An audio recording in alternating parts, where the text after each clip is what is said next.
Hey everybody, you are now tuned into the Blackout, shining a light on Black excellence, activism, and culture. Blacked out by the majority on AfroVibes Radio, the number one online internet radio station, with your girl, Tequila. Today's special guest is founder of the nonprofit I Am Whole, Miss Jacorea Taylor. How are you doing this afternoon? I'm good. How are you? Y'all, she looking at me crazy because one, she know me, and two, she just seen me go from like two different personalities. I wasn't gonna say it, but yeah, I'm like, it happens every time. I keep telling people like I can't just talk any kind of way on the radio. It's my radio voice. No, I love it. But just knowing you from back in '07 and now, it's just like, oh my God. It's a whole nother situation, a whole nother vibe. But you know, this is what I gotta do. Yeah. But luckily for my platform, I'm able to bring you here and talk about the amazing things that you're doing in the community. Thank you. So if you could first just please introduce yourself. My name is Jacorea Taylor. I'm from Houston, Texas, H-Town. Hey. I am the founder of I Am Whole. We are a 501c3 nonprofit organization. I just keep going. Nonprofit organization. So first off, what made you want to start a nonprofit? Oh man, it was something that I was just like, oh, I'm gonna start a nonprofit one day. I didn't know what it was gonna be about. I'm just like, I know I want to help people. I like helping people. And one day I ran into Dottie. And she was like, girl, I see you starting an organization. I see you helping people. And I'm like, okay. I mean, that's something I wanted to do, but I don't know, whatever that's going to be. So when she told me that, it was at like a weird time in my life. And so it was just kind of like a boost of inspiration. So I kind of started just looking into it like, well, how would I want to help people? What would I want to do? And so then that's when the name I Am Whole dropped on me. I don't know where it came from. I was up one night writing, and so it was like, oh, I am whole. And I'm like, okay, well, I can help people become whole in some kind of way, because I feel like it's a lot of broken people in the world, and we could create programs, counseling, and stuff like that. So it started as something totally different, and I was like, okay, well, I can talk to women, and I can help kids, and just kept playing around with it. And then I moved forward with actually forming the nonprofit, and with her help, Kingdom Business Growers, put that plug out there for her. Shout out to Erica Montgomery for her help with that. And so I moved forward with putting the organization together, and just kept working on it, praying about it, losing sleep. And then finally the Lord spoke to me and was like, what do you already have? Like, what is it that you're already doing? And I'm like, oh, ADHD. I have ADHD. My kids have ADHD. What can we do with that? And so I looked back into our history. I have 3 girls, 2 of which have been formally diagnosed with ADHD, and like I said, I have it myself. And it's been a long road dealing with the school system, dealing with them personally as a parent, me having my own struggles. So I'm like, how can I help people with ADHD? So I'm like, if we have a program specifically for ourselves, but we can do summer programs, we can give them resources, and we could just start a whole movement. I'm like, that's what I want to do, because I know it's more people like me that want this help. So that's absolutely. And that's so beautiful. And I like the fact that you said you acknowledged that you already had something that you were going through that other people can relate to. Yeah. Because a lot of times that's where our passion and our purpose lies. Like, we go through things and we don't understand why, but it's because God needs to use us in our form to reach out and be a blessing to somebody else. Like, I think a week ago I heard somebody say, you're not blessed if you're not being a blessing. Absolutely. And so you have to use your trials and your tribulations and your problems for other people. And then I like the way that you use the term I am whole, because I think when people see someone that's been diagnosed as something, they look at them as not being complete, as having, parts of themselves that is missing. Right. And so for you just being a parent, both having children that have ADHD, what are some misconceptions that you feel like people have about it? I feel like people look at ADHD and they're just like, oh, that's a thing where kids are bouncing off the wall, or they eat too much sugar, they can't handle sugar, or when they see these kids with ADHD, with the hyperactivity, the impulsivity, it's like, oh, they're just bad. Like, you need to do this, you need to do that, you need to whoop them, and or you need to put them on medication. Like, everybody gives all kind of misconstrued advice, and I think it's well-meaning at times.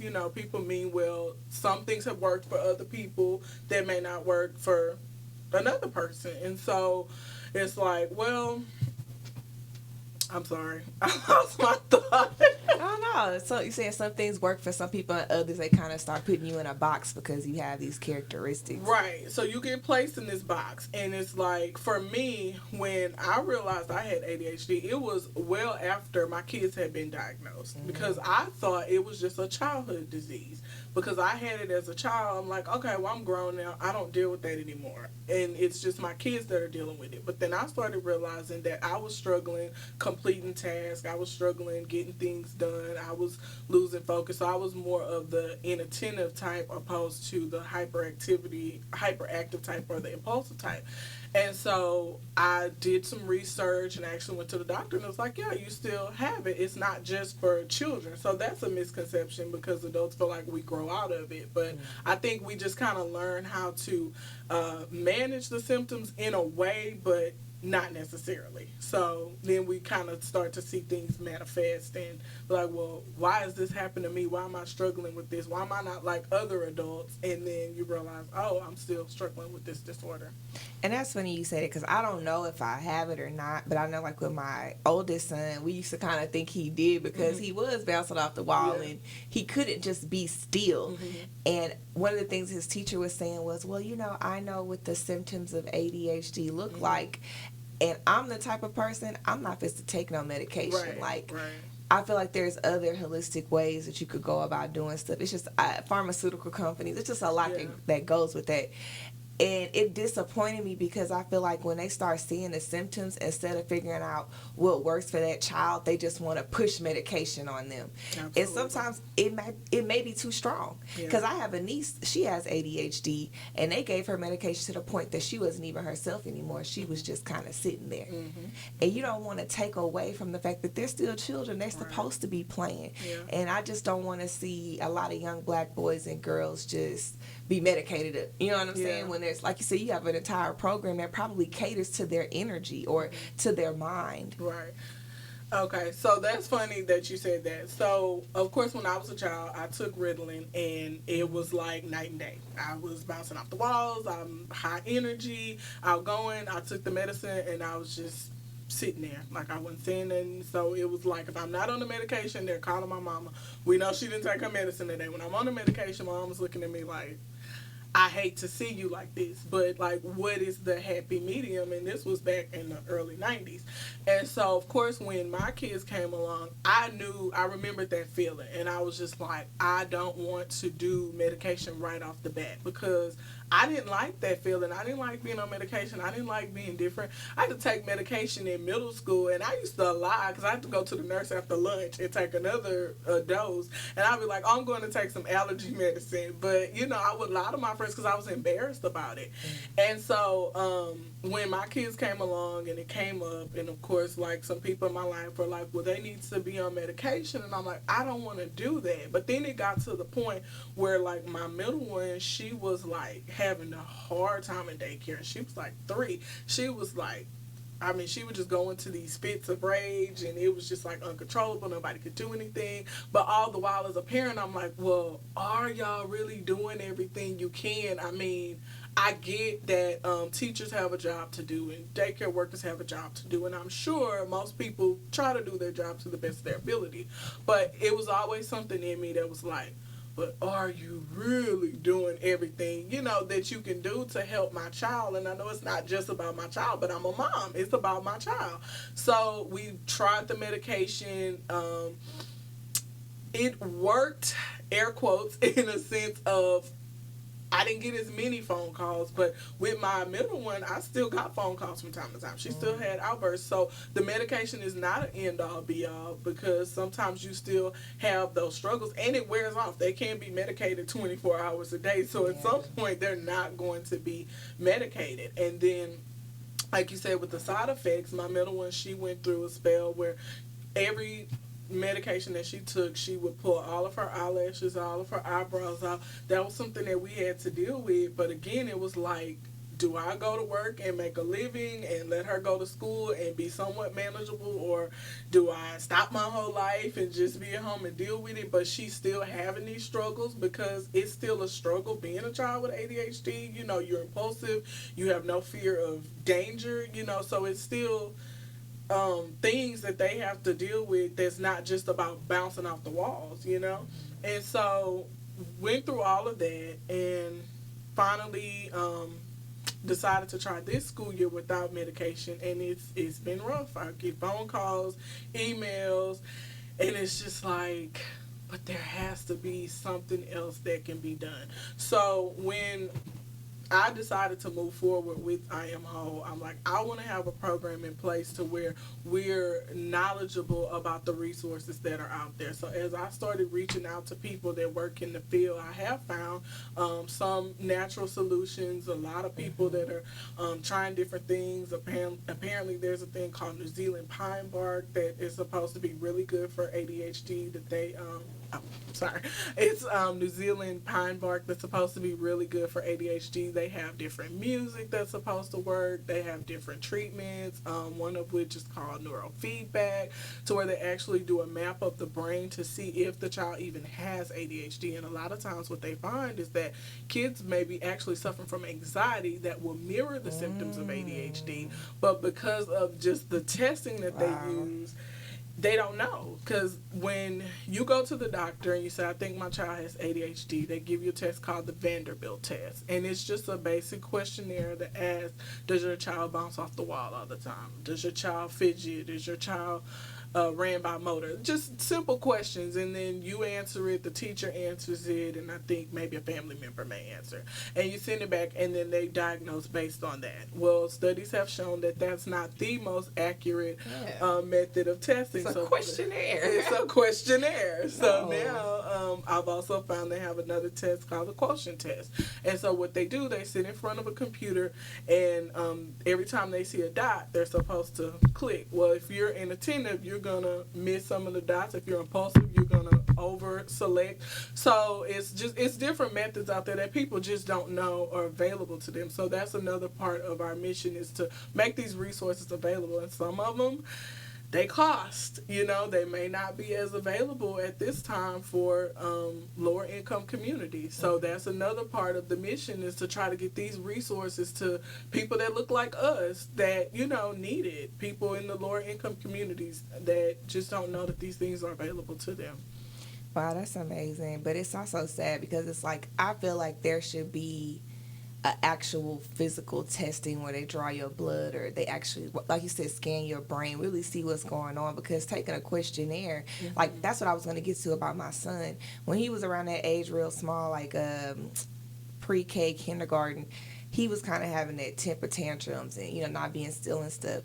But his stepdad at the time was like, no, he just being a boy, he gonna grow out of it. You're not putting my son on no medication. Like, he was very adamant, so we didn't go that route. But he did. He actually ended up growing out of it, and now he's way more calmer. I don't know if it's because he got a brother that's turned up now, and so he like, man, I'm just trying to get some peace. Right. But I've seen such a big change. But there are some times where, like, he's very, very talkative, and he'll talk from the time he get in the car till we make it to our destination. And, you know, as a parent, it's just, we still humans. You know, we're more than just mothers. And we can be overwhelming. If you don't know how to deal with how they act or their behavior, you might be like, well, shoot, you know, I might need to get you some medicine. Yeah. But I don't think I'm going to choose that route. But I'm glad that you shared your personal story, because I don't know a whole lot about it. I just, like you said, I just know people say, oh, you have ADHD, that mean they super hyperactive. You know what I'm saying? they're not attentive. So I think it's a lot more elements to it. But we want to go more deep into that because I know, like you said, you're trying to pull resources within your organization that can help tend to that. So when we come back in the second half, we're going to allow the founder of I Am Whole, Jacorea Taylor, to actually tell you more about the mission and the goals of her organization and some of the resources that they provide as well. Until then, we're going to take a quick commercial break. You guys are still tuned into The Blackout, shining a light on Black excellence, activism, and culture on AfroVibes Radio with your girl, Tequila.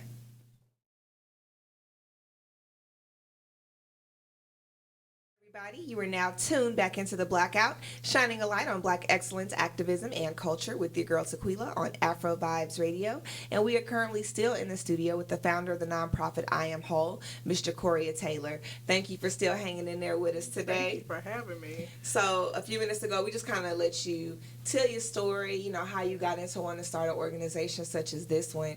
But now we want to go more into the organization. So tell us the mission and goals of I Am Whole. Okay. So our mission is to help at-risk youth that are diagnosed with ADHD identify their strengths and find their God-given purpose.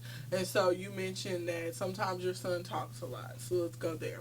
So one of the things that we want to do is help these kids play on their strengths. And if you talk a lot, do you want to be a talk show host? If you're really good with your hands, you want to be a builder, helping them find those strengths, because that's one of the things with ADHD is that if we're passionate about something, we'll go all in, because we can go into a state called hyper focus to where we're just going to focus on that.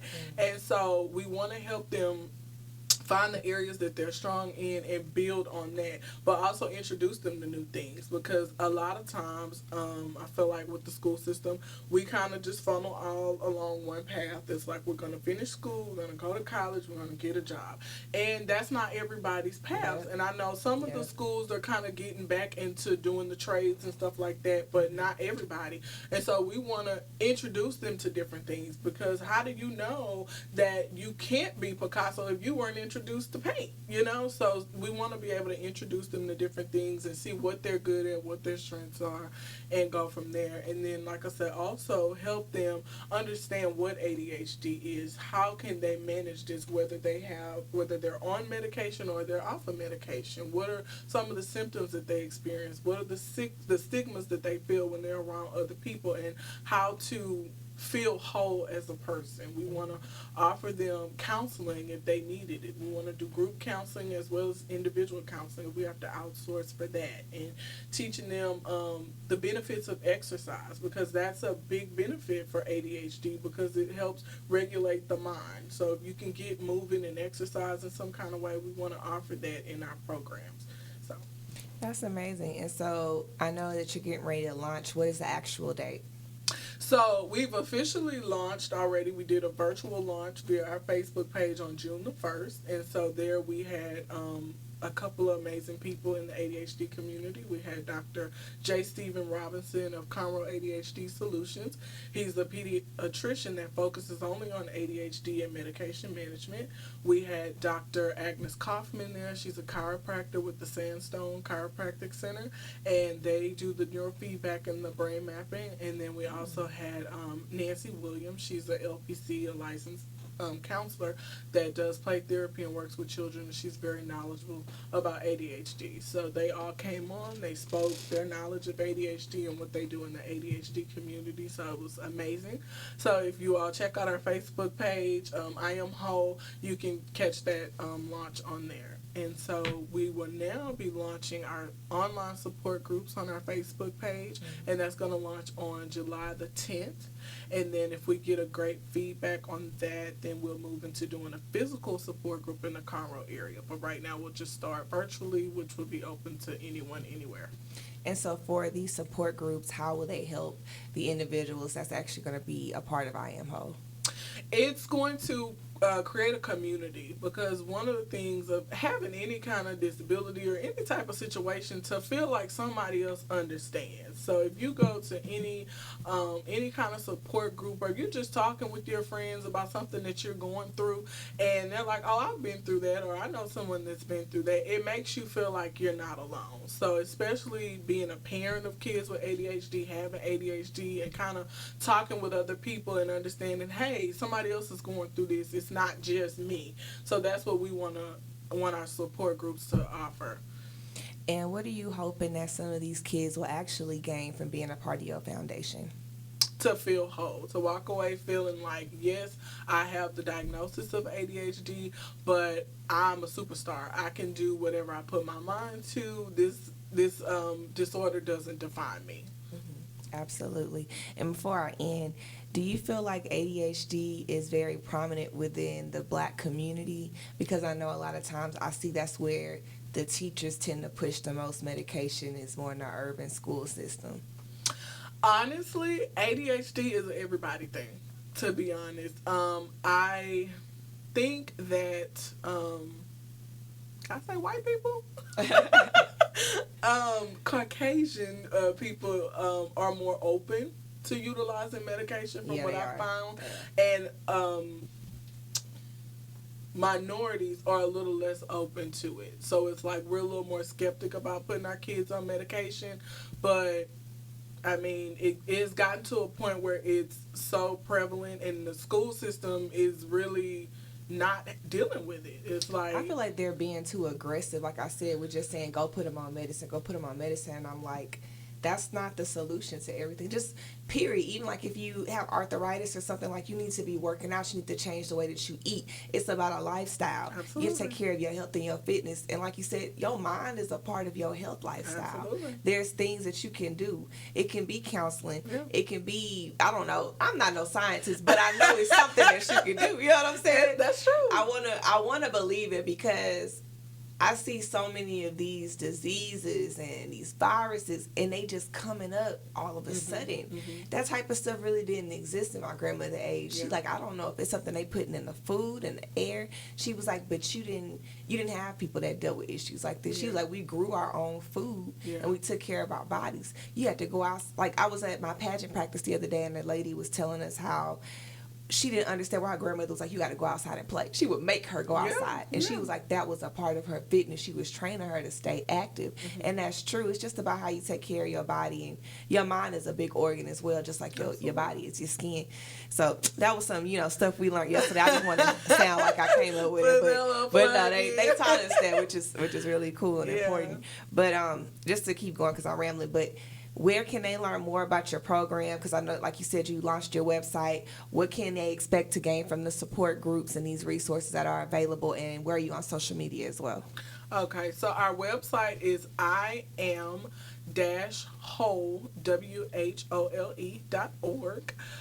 We are on Facebook as well as Instagram, so you can find us on Facebook at I Am Whole. Our symbol, our logo is a puzzle piece with one puzzle piece sticking out, so you'll see that. And our little tagline is putting all the pieces together even when they don't quite fit, so that's why we have it like that. And then on Instagram, we are I_am_whole_ADHD. They made me do it like that, but that's where we are on Instagram. So please follow us, subscribe to our website. We're going to be putting a lot of information out, and we want to connect with you all. We want to have you all a part, even if you don't have ADHD, but you know someone with ADHD or you're just interested in it.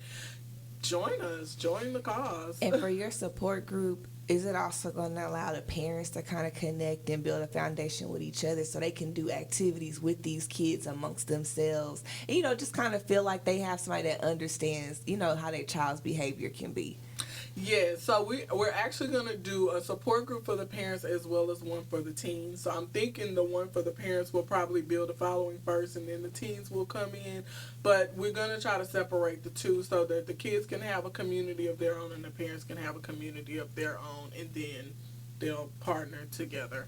Absolutely. Well, thank you so much for giving us that knowledge on ADHD and just using your passion and your purpose to be influential in other people's lives, because sometimes people want help, they just don't know where to go get it. Absolutely. And the other great part, of course, because we highlight Black excellence, we celebrate you because you're going out of your way to help people that identify with those same issues and make kids feel more confident about themselves, because I know that probably can be a tough thing where they feeling indifferent when they amongst other children that Absolutely. probably don't act the way. So you creating a safe space for them to just be themselves.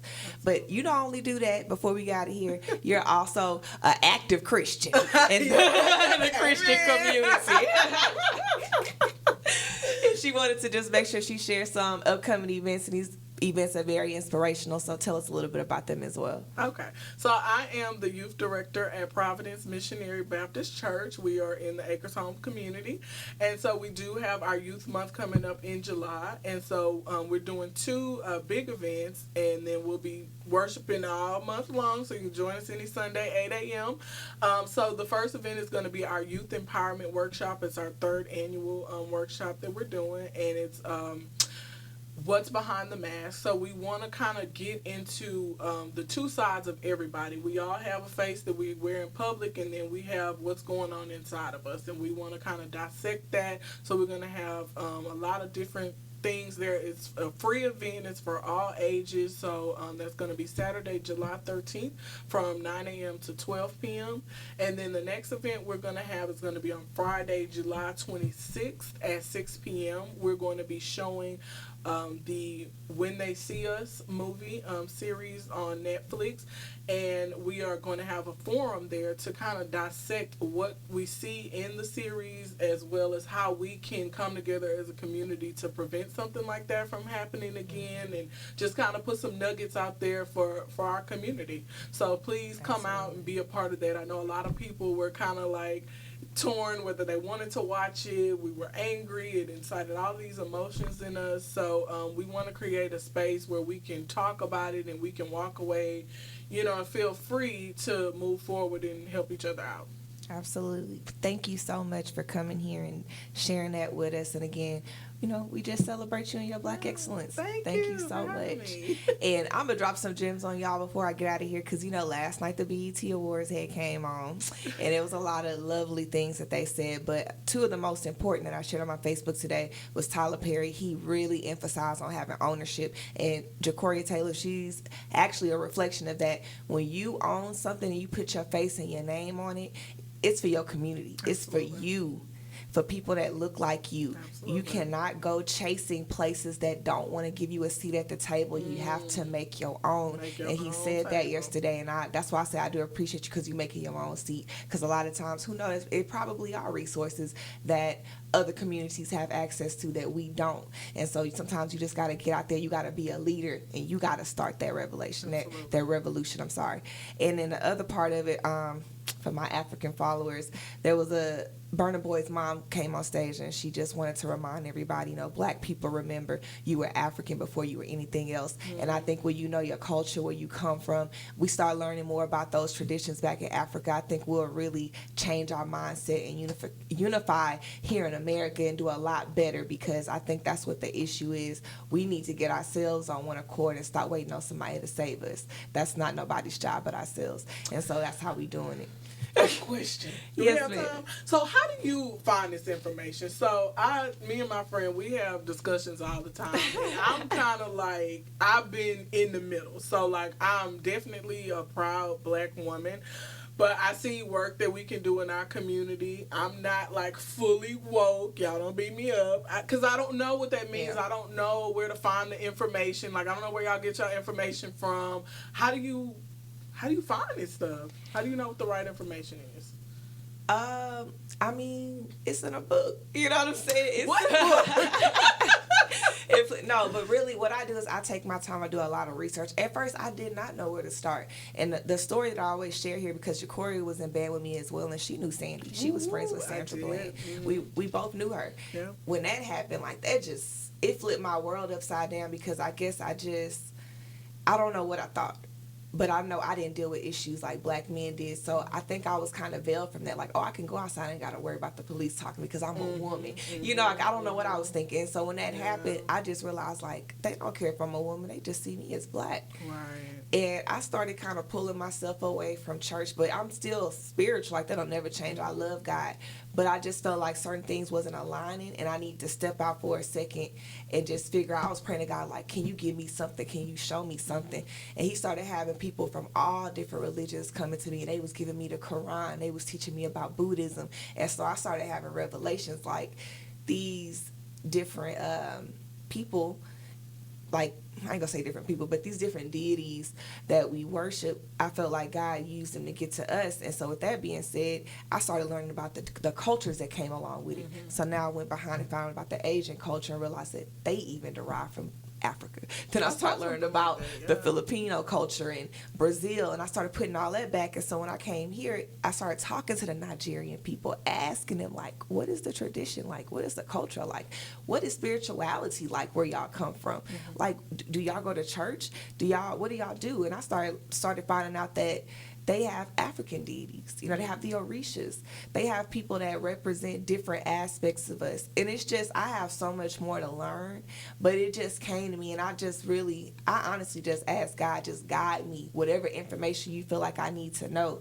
And it just turned into me YouTube and stuff and listening to podcasts. Like, if you just type in, African traditions or African spirituality, it'll pop up and it'll sit there for an hour and just tell you about all different types of things. I'm really big on audibles, like the listening to the books. I've been doing that too. I just type in keywords and whatever pop up. If it resonates with me or my spirit say, I think that's something you should listen to, I'll listen. I just let my spirit guide me. Okay. And hopefully, that I get the right thing. But of course, you want to make sure that these people that's talking about it have doctorate degrees. These people have actually went to Africa or whatever you're interested in learning about, that they've actually been there themselves to find out what the truth and the knowledge is. But people will be very surprised to know that we know little when it comes to history, especially in this American public school system. We have not been taught the truth. Right. So it's just using them keywords. Just start off wherever you feel like, what you want to learn. It's out there. Okay. You just got to really dissect it for yourself, because you can listen to people all day, but if it don't resonate with you, then what you really looking for. Right. So I don't have no super educated answer. All I can say is let your spirit guide you. That's what I did. And this one last thing, I was in a place where I kind of started feeling like I lost hope too. I felt like I didn't know who I was, what I was doing. And I think I had to kind of get to that place on purpose, so God could tell me, all that stuff that you've been growing up and you learned, I need you to push that to the side for a second, so I can show you something different. And when you get to that space, Jacorea, you can't never look at things different again. You can't never look at it the same, because when you get the truth, what you gonna do, lie to yourself? Yeah. You know what I'm saying? And I can understand being scared, because I was like, I'm a Christian and you're not gonna talk about that around me. Like I used to be like, I'm a minister's daughter. I used to be like that. And and it's like I really had to break away from that mindset, because even in slavery, that was one of the first things they put in our hand was the Bible. And it's nothing against the Bible, but you got to be able to be open to learning other things. Even the Bible derived from somewhere. You know what I'm saying? So you just got to really look into your history on stuff. That's all. Just keep searching. It's whatever you comfortable with, girl, because some people ain't there. You know what I'm saying? I don't know. I'm gonna do my research. Child. Hey, but that's our little side conversation. But anyway, thank you guys for tuning in to another episode of The Blackout, where we always shine a light on Black excellence, activism, and culture with your girl Tequila on AfroVibes Radio. Make sure to check out our Facebook and Instagram pages at The Blackout AVR. And to stay up to date on our previous discussions and future events, please visit AfroVibes Facebook and Instagram at AfroVibes Radio, Twitter at AfroVibes Radio with an S, and lastly, listen to us online at www.afrovibesradio.com, or simply download the AfroVibes Radio app on the Apple or Google Play Store.